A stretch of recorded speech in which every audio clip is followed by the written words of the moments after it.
करून ही लोकशाही टिकवली पाहिजे यासाठी आणि आपले प्रश्न मार्गी लागावेत यासाठी आपण बहुमताने यांना विजयी करायचं आहे एवढंच बोलतो आणि मी माझे 2 शब्द संपवतो। याच्यानंतर आपल्या सर्वांचे लाडके गोपीनाथराव जोंधळे साहेब हे आपल्या समोर मनोगत व्यक्त करतील।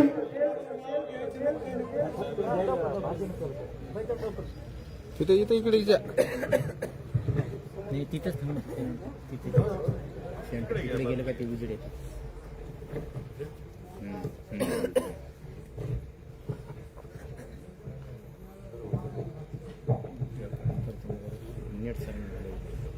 खंडाळी जिल्हा परिषद मतदारसंघाच्या प्रचार सभेच्या निमित्ताने महाराष्ट्र राज्याचे राज्यमंत्री आदरणीय विनायकरावजी पाटील साहेब तसेच त्यांच्या सोबत आलेले डॉक्टर कदम साहेब, माकणे साहेब, या भागाचे जिल्हा परिषदेच्या उमेदवार शीतलताई खोमनेताई, शीतल बंदीपराव खोमनेताई, तसेच आनंदवार ताई, सोनरताई पंचायत समिती गणाच्या आणि खंडाळी या परिसरातून जमलेले सर्व वडीलधारी मंडळी, भावांनो आणि बहिणींनो आणि पत्रकार मंडळी, मित्रांनो, ही शेवटची सभा आहे। प्रदीपराव खोमने जिल्हा परिषदमध्ये पाठवून देण्यासाठी मला तर वाटतं ही विजयाची सभा आहे। कारण मी एका जिल्हा परिषद गणाची सभा पाहत असताना अनेक या ठिकाणी यांच्यासोबत सामान्याचं नेतृत्व करणारा माणूस आणि एकीकडे राज्याचं नेतृत्व करणारा माणूस, परंतु या ठिकाणी सामान्य मतदारांनी, सामान्य शेतकऱ्यांनी, गोरगरिबांनी ठरवलं की सामान्याचं नेतृत्व करणारा हा सामान्य प्रदीप खोमने या जिल्हा परिषदचं नेतृत्व करणारा। मला जास्त वेळ नाही, दुसरी सभा साहेबांना जायचंय, परंतु इथं या मतदारसंघातल्या माझ्या बौद्ध बांधवांना विनंती करण्यासाठी मला 2 शब्द सांगावं लागणार आहेत। ज्या भारतीय संविधानाने दिलेला अधिकार, बाबासाहेबांनी दिलेला घटनेमध्ये अधिकार, आपण जे भारतीय देशात भारतामध्ये जी घटना बदलणारे जे पक्ष आहेत,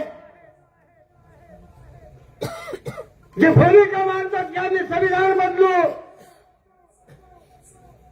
आणि ते माणसं या ठिकाणी उभा आहेत आणि त्या बौद्ध समाजाला विनंती राहणार आहे, कारण आपण ज्या संविधानामुळे माणूस म्हणून उभा आहे तिथं सर्व माणसं संविधानामुळे उभा आहे आणि आपण येणाऱ्या 7 तारखेला शीतलताई, सोनाताई आणि आनंदताई यांना प्रचंड मतानं त्यांच्या चिन्ह तुतारी, माणूसबाजीला तुतारी या चिन्हावर बहुमतानं मतदान करून त्यांना विजय करावा, एवढंच बोलून माझे 2 शब्द संपवतो। जय हिंद, जय भारत। धन्यवाद। याच्यानंतर आपल्या सर्वांच्या परिचयामध्ये सर्वांचे लाडके माननीय डॉक्टर गणेशभाई कदम ते आपल्या समोर मनोगत व्यक्त करतील। परवा दिवशी आपल्याला जिल्हा परिषदेसाठी आणि पंचायत समितीच्या उमेदवारासाठी मतदान करायचंय। आपले महाविकास आघाडीचे अधिकृत उमेदवार, जिल्हा परिषदचे आपल्या गावचे भूमिपुत्र, आमच्या शीतलताई प्रदीपराव खोमने, पंचायत समितीच्या खंडाळीचे उमेदवार आरदवाडताई, खालच्या उजना गटाचे उमेदवार सुरनारताई आज आपल्याशी संवाद साधण्यासाठी इथं उपस्थित असलेले आपल्या सर्वांचे लाडके नेते माजी मंत्री विनायकरावजी पाटील साहेब, हेमंत काका माकणे. वेळ कमी आहे, आता आणखी 2 सभा आहेत रोकडा सावरगावच्या, त्याच्यामुळं सर्वांचीच नावं घेता येतील. व्यासपीठावरील महाविकास आघाडीचे नेते कार्यकर्ते आणि गावातल्या एकाचंही नाव घेणार नाही, कारण मामाचं गाव आहे.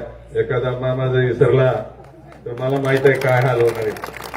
त्याच्यामुळं सगळेच खंडाळी येथील मामा, उपस्थित मित्रांनो, जिल्हा परिषदची निवडणूक आहे.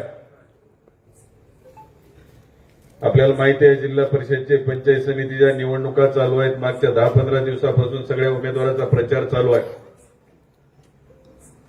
घरी बसल्या बसल्या आपल्याला मोबाईलवरही भरपूर समजायला लागलंय की आता नेमकं काय करायचंय. तुम्ही मनामध्ये ठरवलेलं आहे, तुमचं मत पडणार आहे, आम्हालाही माहिती आहे, पण एका मतानं भागणार नाही. कारण हे इथली जागा ही क्रांती करणारी भूमी आहे. खंडाळीची भूमी ही क्रांती करणारी भूमी आहे, नेतृत्व तयार करणारी भूमी आहे. त्याच्यामुळे साधी लीड घेऊन जर सीट आली तर काही मजा नाही, जास्त लीड घेऊन सीट आली तर खंडाळीचे नाव राहणार आहे. ह्याच्यासाठी आज विनंती करण्यासाठी आले. जिल्हा परिषदच्या पंचायत समितीच्या बाबतीत बोलायचं म्हणलं तर फार काही आपल्याला जास्त विरोधी उमेदवारावर टीका करायची गरज नाही. एक उमेदवार आपला आणि एक उमेदवार महायुतीचा, दोन्हीमध्ये जर तुम्ही ठरवलं, फार आता मोदी फडणवीस साहेबांवर जास्त बोलायची गरज नाही. भारतीय जनता पार्टी, काँग्रेस, राष्ट्रवादी याच्यावर काही बोलायची गरज नाही. महायुतीच्या उमेदवाराची उमेदवारी ही घराणेशाहीतून आलेली आहे. एखाद्या नेत्याला आपल्या नातेवाईकाची हाऊस भागवायची आहे, कुठेतरी त्यांना ऍडजस्ट करायचं, त्यांना सेटलमेंट करायचे आहे. ह्याच्यासाठी महायुतीचे उमेदवार जे त्यांना उमेदवारी दिलेली आहे. आणि आपला उमेदवार मागच्या 6 महिन्यापासून प्रत्येक गावामध्ये जाऊन फिरलेला आहे. आणि मी उमेदवारी ठेवू का, तुमच्या जीवावर उभा राहू का, असं विचारून ठेवून उमेदवारी घेतलेली. कुणाची लाजलेली उमेदवारी नाही. कारण मी होतो त्याचा साक्षीदार. पाटील साहेबांकडे 6 महिन्याखाली जेव्हा प्रदीपराव आले होते, त्यांनी सांगितले होते मी उमेदवारी देणारा कोण. तुम्ही गावागावात जावा, विचारा. तुम्हाला जर लोकांनी म्हटले की उभा टाका तरच तुम्ही निर्णय घ्या, नाहीतर मी उगाचच तुम्हाला, कारण काय मोठी पुढची ताकद आहे आर्थिक, त्याच्यामुळे तुम्हाला आम्ही सांगणार नाही. प्रदीपराव प्रत्येक गावात गेले, त्यांना विश्वास आला की आता आपल्याला लोकांनी ठरवलेलं आहे, त्या माध्यमातून त्यांची उमेदवारी आलेली आहे. ही थोडं अवघड आहे. आम्ही म्हणलेलं एका दिवस तुम्हाला कमी जास्त पटू शकते, पण त्याही पेक्षा ही जी निवडणूक आहे त्या निवडणुका आहेत पंचायत समितीच्या आणि जिल्हा परिषद. तुमचे कामं पडणार आहेत पंचायत समितीला. घरकुलाचं एखादी अनुदान आल्यानंतर आडदोडवा. तुमचं काम पडणार आहे शेती अवजार आल्यानंतर. तुमचं काम पडणार आहे विहिरीचं अनुदान आल्यानंतर. लातूरला कुठेतरी काम पडणार आहे दलित वस्तीचं काम आल्यानंतर.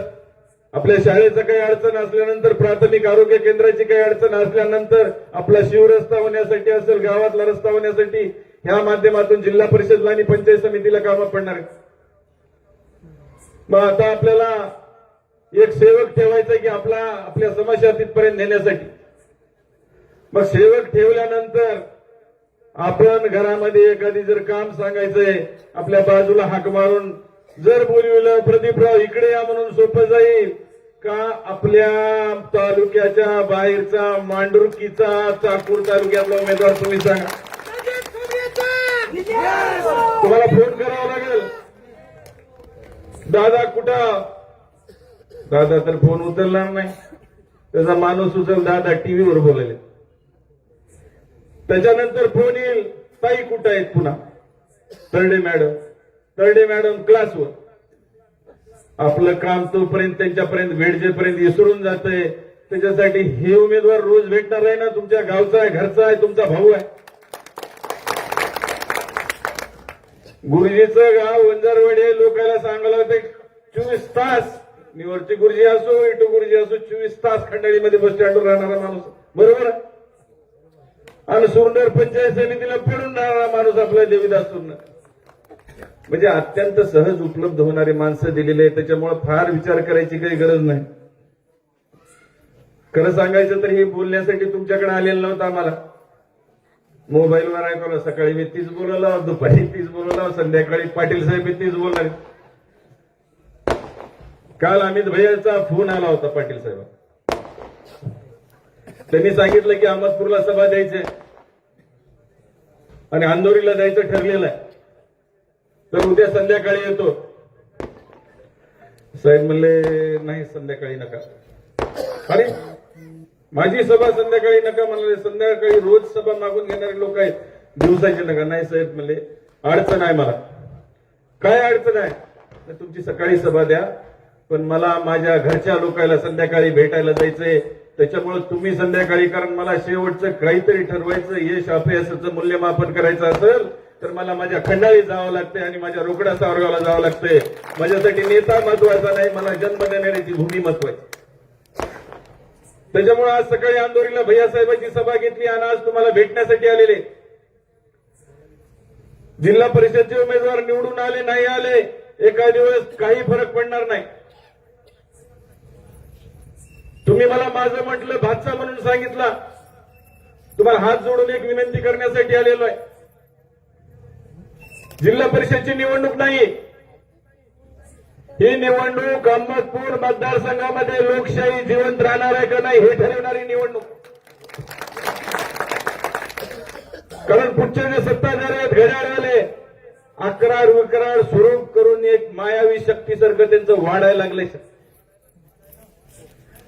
कुणाला गिळण करत करतील काही सांगता येणार नाही. पैशाच्या जीवावर कुणाला खरेदी करतील काही सांगता येणार नाही. मार झालेला आहे सत्तेचा.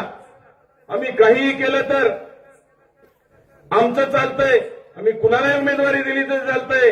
लोकायला लाता मारीत चालणारे हे नेतृत्व तयार झालेले आहे ते कारखानदाराचे.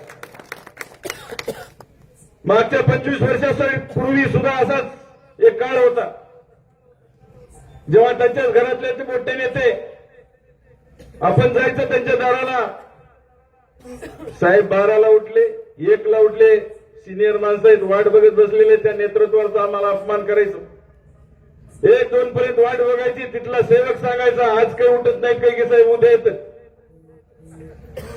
म्हणजे मोरी वाटत पाणी आलं की ओळखायचं आता आंघोळ केले साहेब आता येऊ शकतेत म्हणून आपण वाट बघत बस. हे खोटं असलं तर मला सांगा, मी खाली बसतो. अशा पद्धतीची अवस्था होती आणि तुम्ही त्यावेळेस चिडून जिल्हा परिषदला ह्या माणसाला आणलं आणि त्याच्यानंतर रोकडा सावरगावला त्या घराण्याला खेटलं म्हणून त्याची बक्षिसी म्हणून आमचा माणूस एक आमदार झाला पाहिजे म्हणून 1999ला तुम्हीच निवडून दिले ना. तुम्ही सांगा ह्याच्या आधी कुणी चंदूमध्ये किंवा देवानंद मुळेसारखा साधा माणूस जिल्हा परिषद मेंबर होऊ शकला असता का? तुमच्या इथल्या साध्या माणसाला कुणाला मोठ्या गाडीमध्ये बसू दिलं असतं का? कुणी मंत्र्याच्या गाडीमध्ये हात दाखवा आणि गाडी थांबवा मंत्र्याची कधी घडलं असतं का? जे सर्वसामान्य माणसाला न्याय देण्याचं काम या नेतृत्वानं केलेलं आहे. त्याच्यामुळे सर्वसामान्य कार्यकर्त्याचा मान सन्मान जपणार हे नेतृत्व होतं. म्हणून आज सर्वसामान्य माणसाला किंमत आलेली आहे आणि आज ते नेतृत्व अडचणीमध्ये आलेलं आहे. कारण सत्तेच्या जीवावर त्यांनी मंत्रिपदाच्या जीवावर काही करू शकतो. आम्हाला पैसा आलेला आहे तुमच्या जवळच्या माणसाला. म्हणजे अशा पद्धतीचं झालंय की आज गणेश कदम गाडीमध्ये होता, किती पैसा फेकल्यानंतर त्याला बाजूला काढू शकतो अशी परिस्थिती आहे. एकटा माणूस लढायला लागलेला आहे. आता तुम्ही ठरवायचंय की तुम्हाला मतदान करायचे फार मोठी काही तुम्हाला विचार करायची गरज नाही. कारण हे नेतृत्व जिवंत राहिलं, विरोधकी मोठा राहिला तर 100% आपल्याला लोकशाहीमध्ये मान राहणार आहे. तुमच्या खंडाळी गावातला कोणी कार्यकर्ता आला तिथं स्वाभिमान तुमचा जपला जाणार आहे. त्याच्यामुळे हे नेतृत्व विरोधी पक्ष जिवंत राहिला पाहिजे याच्यासाठी या ठिकाणी मतदान करायचे. नक्कीच गाव तिथं मतभेद असतात. एखादा माणूस प्रतिप्रजा पुढे होऊन प्रचार करत असेल त्याचे एखादी वेळेस तुमचे मतभेद असतील, पण हा गावचा उमेदवार आहे, माझा भाऊ आहे, मीच प्रतिभा आहे असं समजून त्यांच्या पतीने मी तुम्हाला हात जोडून विनंती करतो. या ठिकाणी प्रचंड मताला जर निवडून दिला तर त्यांना कळणार आहे, त्यांचंही डोकं ठिकाण्यावर येणार आहे. आणि कोणीही पैशाच्या जीवावर तुम्हाला खरेदी करू शकणार नाही, हे ठरणार आहे. त्याच्यामुळे विचारपूर्वक तुम्ही मतदान करणार आहेत. मला सांगितलं की 70% 80% खंडाळे आहे, बरोबरच आहे. पण 100% खंडाळे प्रदीपरावच्या मागे आहे, बरोबर आहे. असं जर दाखवून दिलं तुम्ही प्रदीप म्हणजे मी, अशा पद्धतीचं जर तुम्ही या ठिकाणी मतदान केलं तर 100% तुमची आमची इब्रत राहणार आहे, विनायकरावजी पाटील साहेबांची इब्रत राहणार आहे, विरोधी पक्षाची इब्रत राहणार आहे, खंडाळीची इब्रत राहणार आहे. आणि मला खात्री आहे तुम्ही नक्कीच या ठिकाणी सर्वांनी मोठ्या मताधिकाने या जे आता तुतारी वाजवणारा माणूस, तुतारी मी जोरासच वाजली पाहिजे, अशा पद्धतीने तुम्हाला आवाहन करतो, हात जोडून विनंती करतो. जय हिंद, जय महाराष्ट्र. धन्यवाद साहेब. नक्कीच इथला मतदार या विरोधकांची जागा दाखवेल. मी सर्वांच्या विनंतीला मानून मी सांगतो, कालिदास पोळे साहेब यांनी स्टेजवर यायचंय आणि आपल्या सर्वांचे लाडके नेतृत्व माननीय श्री विनायकरावजी पाटील साहेब हे आपल्या समोर मनोगत व्यक्त करतील. खंडाळी जिल्हा परिषद मतदारसंघाच्या उमेदवारांच्या आणि पंचायत समिती गणाच्या उमेदवारांच्या प्रचाराच्या निमित्ताने आयोजित करण्यात आलेल्या या सभेचे अध्यक्ष आदरणीय माधवरावजी बाबुरावजी पवारसाहेब, आपले बाचे आमचे मित्र काँग्रेसचे नेते डॉक्टर गणेशरावजी कदम साहेब, हेमंतरावजी माकणे, माझे मित्र गोपीनाथरावजी जोंधळे, आणि एवढ्यावर भागणार नाही म्हणून गावातील डॉक्टर साहेबांनी ज्या ज्या मामाचं नाव घेतलं ते सर्व गावातील आदरणीय ज्येष्ठ मंडळी, तरुण मित्र आणि माझ्या भावांनो, आज काहीतरी योगायोग आहे आपल्या खंडाळीचा. तिन्ही महिला उमेदवार आहेत आणि अर्धवड मामा तिन्ही उमेदवार बॅलेट पेपरवर 1 नंबरला आहे, एकच नंबर आहे. तेव्हा माझी आपल्या सर्व मतदार भावांना विनंती असणार आहे, आपल्या मतदारसंघातच नाही तर जिल्ह्यामध्ये जिल्हा परिषदेच्या उमेदवार आमच्या खोमदेताई, अर्धवाडताई, सुरनरताई हे तिन्ही उमेदवार जिल्ह्यामध्ये सर्वाधिक 1 नंबरलाच निवडून आले पाहिजेत, यासाठी आपल्याला या ठिकाणी प्रयत्न करायचे. आणि निवडणूक म्हणल्याच्या नंतर आपण माळेगावची यात्रा समजून आलो. मतदानाचं महत्व तुम्हाला नाही, पण जे पैशावर निवडणुका लढवले त्यांना माहिती आहे. एका मतामुळे काय होऊ शकतंय. या देशामध्ये फक्त एकच अधिकार आहे, ते देशाचा पंतप्रधान असला तरी त्याला एकच, आणि गरीबातला गरीब माणूस असला तरी त्याला एकच मतदान आहे. गरीबाला श्रीमंत करण्याच्यासाठी हे अधिकार वापरायचं नाही, किंवा श्रीमंताला त्याच्यापेक्षाही श्रीमंत होण्याच्यासाठी हे अधिकार वापरायचं नाही. तर माझी आपल्या सर्व मतदार बांधवांना, कारण हे काही एका दिवशीचा खेळ नाही, पण जे प्रामाणिकपणानं प्रयत्न करतोय, प्रत्येकाला असं वाटतंय की हे मतदार खरेदी करावं आणि आपण निवडून यावं. ज्यांना कुणाला यासाठी राजकारण करायचंय त्यांना माझी विनंती आहे, जोपर्यंत मतदारांनी उमेदवार खरेदी करू शकत नाही तोपर्यंत राजकारण करण्याला काहीच या ठिकाणी अर्थ होऊ शकत नाही. प्रत्येकाला वाटलं पाहिजे की त्याला मी मदत करून जर निवडणुकीला आपण त्याला निवडून दिलं तर ते चांगला काम करेल. अनेक सभेतून मी आपल्याला सांगितलेलं आहे, ताई प्रत्येक गोष्टीचा आपण विचार करतो. साधी मुलगी जर आपल्याला परके आपल्या तिथलं लग्न करायचं असेल तर 10 वेळेस विचार करतो. जर जनावरांच्या बाजारात गेलो तर आपण 10 वेळेस विचार करतो. नोकर ठेवायचा असेल तर सुद्धा आपण विचार करतो, पण मतदान करते वेळेस कधीच आपण विचार करत नाही. सगळ्यात महत्वाचा आणि सगळ्या दानामध्ये श्रेष्ठ दान हे मतदान आहे. आपल्याला वाटत असेल अन्नदान, कन्यादान, रक्तदान, पण त्याच्यामुळं रक्तदानामुळे एखाद्याचा जीव वाचू शकतो. अन्नदानामुळे काहीतरी पुण्य लागू शकते आपल्याला असं वाटतंय. कन्यादान तर आपली मुलगी दुसऱ्याच्या इथं दिल्याच्या नंतर सगळा विचार करून देतो. पण या देशाचं भवितव्य कुणाच्या हातात द्यायचं आहे, या राज्याचं भवितव्य कुणाच्या हातात द्यायचं आहे, या जिल्हा परिषदेमध्ये कुणाला निवडून द्यायचंय. आज काही 1-2 कोटीचा खेळ नाही, हजारो कोटीचा निधी आपल्याला या जिल्हा परिषदेच्या मतदारसंघामध्ये आणायचा आहे. पंचायत समितीच्या माध्यमातून या ठिकाणी योजना आणायच्या आणि त्या ठिकाणी सुद्धा आपल्या हक्काचा माणूस या ठिकाणी लागतो. यासाठी निवडणूक आहे. हे निवडणूक दुसरीकडे घेऊन गेले. लोकशाहीमध्ये घटनाकारांनी डॉक्टर बाबासाहेब आंबेडकरांनी आपल्याला संविधान दिलेलं आहे. आपल्याला मतदानाचा अधिकार या ठिकाणी दिलेला आहे.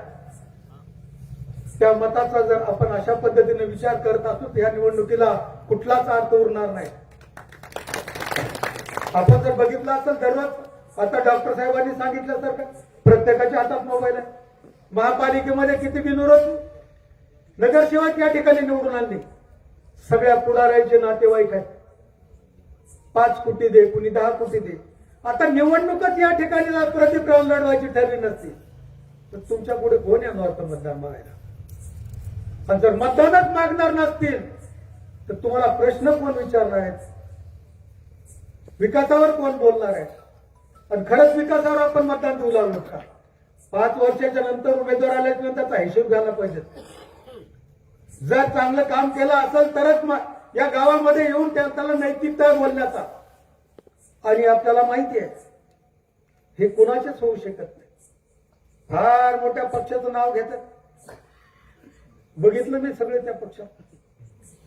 कालचं भाषण आम्ही ऐकलं. आता उगा माजराव तिकडे गेलेत म्हणून त्याला थाप काढत पाठीवर. 5 वर्ष मेहनत करून बाबा आता पुढे रिंगणात येईल की काय.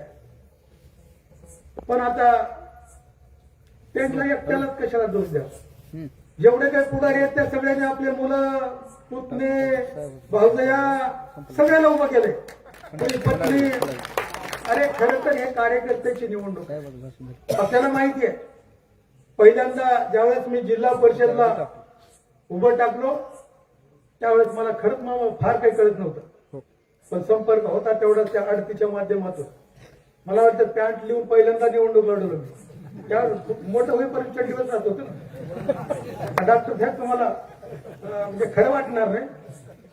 मी आडतीवर बसलो होतो त्या तिजोरीच्या पुढं. आणि ते काय आपले अंबाजोगाईचे नाही ज्ञानोबा पाटील ते कुठल्या तरी कारखान्याचे चेअरमन होते. हा ते आले तर मी चड्डीवर बसला होते आणि मला बाहेरून येऊन सांगायला तुम्हाला बघायसाठी पाहुणे आले तर.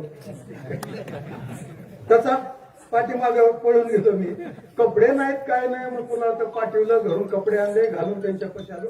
अशी परिस्थिती होती त्यावेळेस. मला या ठिकाणी आपण निवडून दिला म्हणून आज तुमच्या समोर या ठिकाणी बोललो आणि तुमच्या आशीर्वादाने निवडून आलोय म्हणून तुमची कधीच मान खाली जाईल असं मी कधी वागलो नाही. खंडाळीच्या लोकांची कुठेतरी मान सन्मान व्हावा. पहिल्यांदा खंडाळीमधून आपण निवडून दिला. दुसऱ्या वेळेस त्याच्या पट्ट्याला अडवायला कोणीच नव्हतं. कुठं रोकडा सवारगाव मतदार सगळे मागे सरकून आले. सगळे मागे सरकून आले. म्हणून ठीक आहे मी जाऊन उभा टाकतो. हा ठीक आहे पराभव झाला थोड्या मतानं. पण हे हिंमत तुम्ही दिली त्यावेळेस आणि तुमच्या आशीर्वादामुळं या मतदारसंघामध्ये आपल्या सगळ्यांनाच माहिती आहे. मी सांगायची गरज आहे मला वाटत नाही. जे आज मोठेपणानं सांगतात कारखाना त्यांना चालवता आला नाही. कारखाना चालू केला नसता तर काय चालवणार होतं कोणतं. या भागामध्ये जर एवढ्या मोठ्या प्रमाणात साठवण तलाव केले नसते तर ऊस झाला असता का मामा. आणि ऊस नसता तर कारखान्यात त्याची पड घालून आपण चालणार होतं. कारखाना चालवायचा असेल तर ऊसच लागतंय ना. बरं ठीक आहे ते सगळं झालं ते झालं. आता तरी माझी आपल्या सर्वांना या ठिकाणी विनंती आहे लोकांसाठी काहीतरी केलं पाहिजे. ज्या लोकांनी आपल्याला आणि सगळी किमया तुम्हाला वाटतं एका मतामुळे काय होतंय. हे कारखाना एका मतामुळेच घेतलाय. 500 रुपये कमी भाव तर एका मतामुळेच या ठिकाणी आपल्याला मिळू लागलेत. आजही पुण्या लोकांची हिंमत नाही. त्यांना असं वाटलं की काही केलं तर हे मलाच मतदान देतात म्हणून हे सगळं गैर धरून चालू आहे. लोकशाहीमध्ये वचक असला पाहिजे, भीती असली पाहिजे. कुटुंब प्रमुखाचा जर वचक असलं तर आपल्या मुलं घरात व्यवस्थित राहते, आणि जर वचक नाही राहिला तर मग मुलं जसं पाहिजे त्या पद्धतीने या ठिकाणी करतात आणि संसाराचं वाटोळ या ठिकाणी होऊ शकते. तुम्ही मतदार आहेत, सगळ्यात श्रेष्ठ हे मतदार आहेत. कुठलाच पुढारी तुमच्यापेक्षा मोठा नाही, पण तुम्हाला कुणाला मोठं करायचं आणि कुणाला कुठं ठेवायचंय हे कुठंतरी समजलं पाहिजे. पैशातले कुणाच्या जीवावर पैसे झालेत सांगा ना. हे जे आज मोठी माणसं आहेत या देशातल्या वरच्या नेत्यापासून खालच्या नेत्यापर्यंत, हे सगळं तुमच्यामुळे मोठे झालेत. आणि मग तुम्हाला तूर लागले, देतोस का बघतोस. उद्या ठीक आहे, निवडणूक उद्या तुमच्यामुळे निवडून आलो म्हणतात का ते? कशामुळे आलो म्हणतात? म्हणतात का नाही? मग पैसे कोणाचे सांगा ना. सोयाबीन विकून निवडणुका लढवल्यात का? ऊस विकून निवडणुका लढवल्यात? मी काय विकून आलेत सांगा ना. आमच्या लाडक्या बहिणीला 1500 रुपये देऊन आलेत निवडणूक आल्यानंतर. ते पैसे कुणाचे? आता तर प्रथा वेगळीच झाल्या. शासनाचे पैसे द्यायचे, निवडणुका लढवायच्या. पण हे पैसे लाडक्या बहिणीला देत असताना किती लोकांचे आज किती दिवसापासून या ठिकाणी सगळे विकास ठप्प आहे. हे शासन आल्यापासून एकही नव्या. आता तुम्हाला वाटत असेल रस्ते कशावर आहेत? हे रस्ते शासनाच्या फंड्यातून नाहीत. 12% डिझेल आणि पेट्रोलवर कर जे आहे फक्त या रोडचं आहे. 1 लिटर पेट्रोल टाकलं, 1 लिटर डिझेल टाकलं तर त्याच्यापैकी 50% हे टॅक्स आहे शासनाचा. दिवसभरात किती? आता तुम्ही आता गाड्या घेऊन फिरू लागलो, पंपावर गेलो, 2000 रुपयाचं डिझेल टाकलं तर 1000 रुपये शासनाला चालले. दररोज आता किती पेट्रोल डिझेल टाकत असेल तुम्ही विचार करा. तुमचे ट्रॅक्टर आहेत, फवारे आहेत, गाड्या आहेत, सगळे एवढी सगळी यंत्रणा. एक जर पोतं सिमेंटाचं खरेदी केलं, 78 रुपये जीएसटी आहे. दररोज किती सिमेंट खरेदी केलं? आता वेगळे वेगळे टॅक्स काढलो तर खरं तर लई वेळ जाणार आहे. एका दिवशी निवडून आल्यावर येतो, निवडून द्या. सविस्तर असं आपल्याला या शासनाच्या माध्यमातून किती लुटू लागले तर किती आपल्याला देऊ लागलेत या बाबतीतला अभ्यास आता सगळ्यांनी करणं आवश्यक आहे. नाही तर आपल्याला वाटतं आमच्या लाडक्या बहिणीचा आता खरंच ह्यांचा लाडका भाऊ कोण आहे कळत नाही. घड्याळवाले म्हणालेत आमच्या लाडक्या बहिणी, ते धनुष्यबाणवाले म्हणालेत आमच्याच लाडक्या बहिणी, ते कमळवाले म्हणालेत आमच्या लाडक्या बहिणी. बाय तुम्ही लाडक्या झालात, पण ह्यांची काय अवस्था केली आहे याही बाबतीत आपण कुठेतरी विचार करणं हे अत्यंत या ठिकाणी आवश्यक आहे. एकीकडे शेतकऱ्याला उद्ध्वस्त करायचं आणि दुसरीकडे लाडक्या बहिणी म्हणून या ठिकाणी मी तुमचा भाऊ आहे म्हणून या ठिकाणी सांगायचं. तुम्हालाही भाऊ आहेत, वडील आहेत, सगळे आहेत. आतापर्यंत कुठल्या भावानं बोर्ड लावून सांगितलंय का ताई? मी माझ्या बहिणीला बोलवण केली, साडी चोळी दिली, असं कुठल्या भावानं बोर्ड लावला का? याच्यावरूनच तुम्ही ओळखा आहे किती लाडके भाऊ आहेत, किती तुमच्यासाठी कराले. खरं तर कुठंतरी आपण आता प्रत्येकाने विचार केला पाहिजे. जसं आपण आपला प्रपंच नुसतं आपल्या शेतीनं आपलं कुटुंब प्रपंच समजू नका. जे माणसं आपल्या जीवावर या ठिकाणी मोठी झाली त्यांना आपण पुढं केलं, ते कसे वागाले, शासन काय करू लागले, किती आपल्याला लुटू लागले, त्याच्यावर सुद्धा नियंत्रण ठेवण्याची आपली जबाबदारी आहे. चांगलं काम करत असतील तरच या ठिकाणी आपण त्यांना आशीर्वाद दिला पाहिजे. नाहीतर आता कोणाला तर हिंदू हिंदू म्हणून काही कधी दिवस काही छत्रपती शिवरायांचंच नाव घेऊन अशा पद्धतीने या ठिकाणी राजकारण करून लोकांना काहीतरी या ठिकाणी कुठला तरी एका कधी ओबीसी मराठा, कधी हिंदू मुस्लिम अशा पद्धतीच्या निवडणुका करून आपल्यामध्ये मतभेद या ठिकाणी निर्माण करून आपलं कधीच चांगलं होऊ शकणार नाही. कुठल्या का समाजाचा होत नाही, आपल्या हक्काचा असला पाहिजे. जातीवर निवडणुका या ठिकाणी घेऊन आपला विकास होऊ शकणार नाही.